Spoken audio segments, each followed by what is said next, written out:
A single shard can overturn centuries of belief, and the 10 finds we'll explore prove that history is far from settled. Stay tuned, because number 1 is something almost nobody guesses.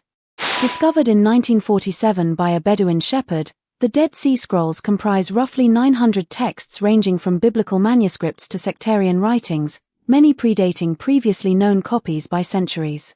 Their carbon-14 dates place them between the 3rd century BCE and the 1st century CE, offering scholars a rare glimpse into the textual transmission of the Hebrew Bible.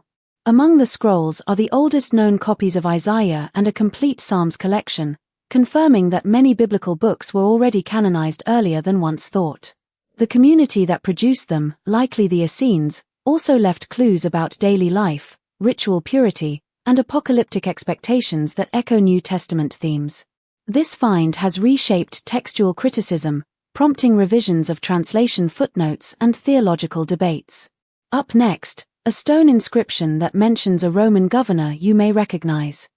Unearthed in 1961 during excavations at Caesarea Maritima, the Pontius Pilate stone bears a partially eroded dedication reading, Pilate, Prefect of Judea.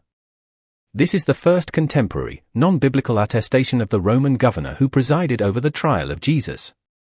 The limestone block, originally part of a larger public building, dates to the early 1st century CE, aligning with accounts in the New Testament and Josephus.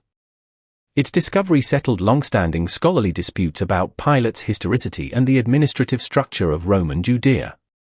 While some argue the fragmentary nature limits its impact, most researchers agree it provides a concrete anchor for a figure previously known only through literary sources.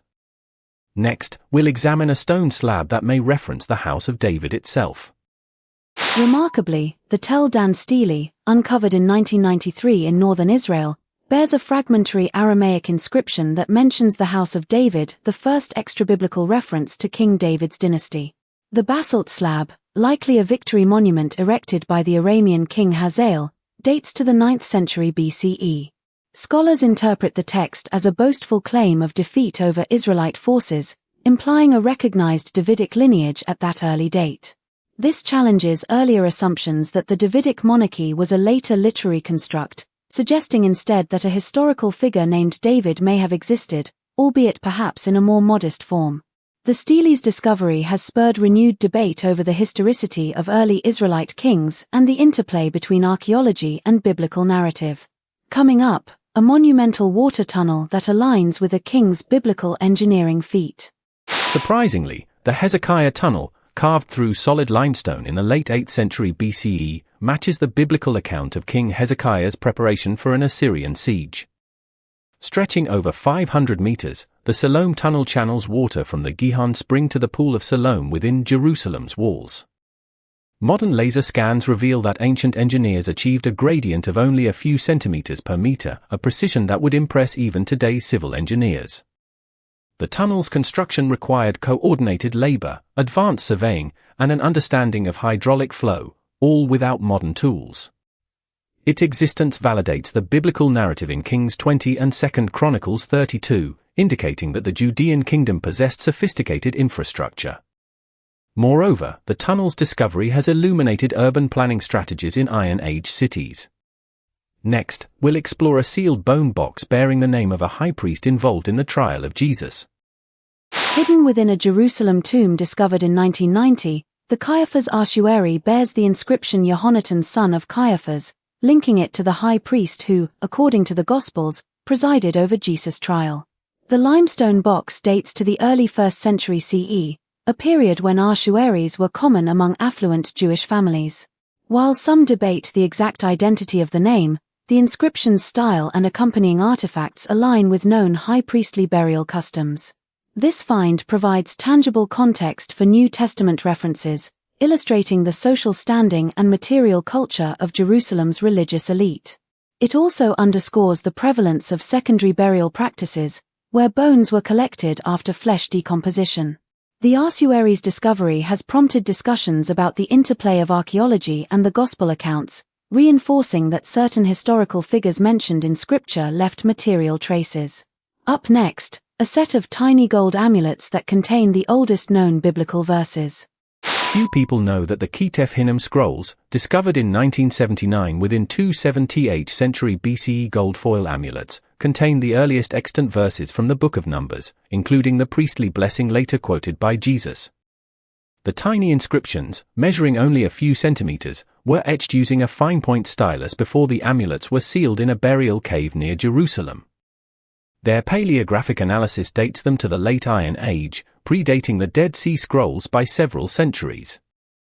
This pushes the textual history of the Hebrew Bible further back, confirming that core theological concepts were already crystallized during the Kingdom of Judah. The amulets also illustrate the personal devotional practices of the era, where protective prayers were worn as jewelry. Their preservation offers a rare glimpse into early script development and the diffusion of sacred texts beyond formal temple settings. Coming up, a small clay seal that may bear the name of the prophet Jeremiah. In a 2009 excavation at the ancient site of Qumran, archaeologists uncovered a set of clay Bullae seal impressions bearing the name Jeremiah son of Hilkiah etched in ancient Hebrew script. Bullae were used to secure jars and documents, and their impressions often recorded the name of the owner or official. While the biblical Jeremiah is traditionally linked to the late 7th early 6th century BCE, these Bullae are dated to the same period, suggesting that individuals bearing that name were active in the region.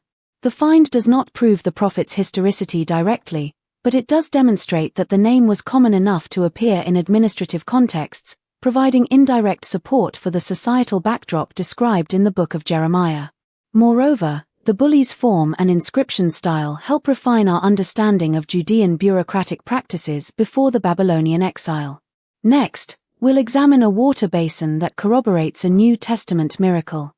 According to the Gospel of John, Jesus healed a blind man at the pool of Siloam, a reservoir originally constructed in the 8th century BCE to collect water from the Hezekiah tunnel. In 2004, a team led by Dr. James Charlesworth identified the pool's precise location beneath modern Jerusalem, uncovering a step basin with surrounding stone benches.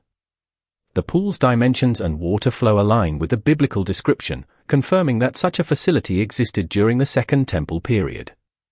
Archaeological layers reveal that the pool was refurbished during Herod's reign, indicating continued use into the 1st century CE. This discovery bridges textual testimony with physical evidence, illustrating how urban infrastructure supported daily life and religious rituals. While the miracle itself remains a matter of faith, the pool's existence grounds the narrative in a real, tangible setting. Up next, a paved road that may have guided pilgrims through Jerusalem's holy sites. Recent excavations along Jerusalem's southern slope have revealed a well-preserved stone-paved route dating to the late Second Temple period, likely used by pilgrims traveling between the Antonia Fortress and the Temple Mount. The road's width, slope, and occasional side benches correspond with descriptions in the Mishnah and Josephus, suggesting an organized thoroughfare for worshippers. Embedded stone gutters indicate sophisticated drainage, while occasional wear patterns hint at heavy foot traffic during major festivals. The discovery confirms that the city's layout facilitated large-scale religious processions, reinforcing the biblical and historical accounts of mass pilgrimages to the holy site. Moreover, the road's alignment offers new insights into the spatial relationship between political and religious centers in ancient Jerusalem, shedding light on how civic planning intersected with sacred architecture. Finally, we turn to a contested tomb that some claim could be the final resting place of the biblical King David. We've traveled from fragile scrolls to monumental tunnels, each artifact reshaping how scholars view the biblical narrative and reminding us that the past is constantly being rewritten. If you found this list as fascinating as I did, subscribe so you don't miss the next deep dive. New mind-blowing lists arrive every week. Which of these discoveries challenged your assumptions the most? Share your thoughts below, and if you enjoyed the video, please give it a like. Your support keeps this channel exploring the corners of history that matter.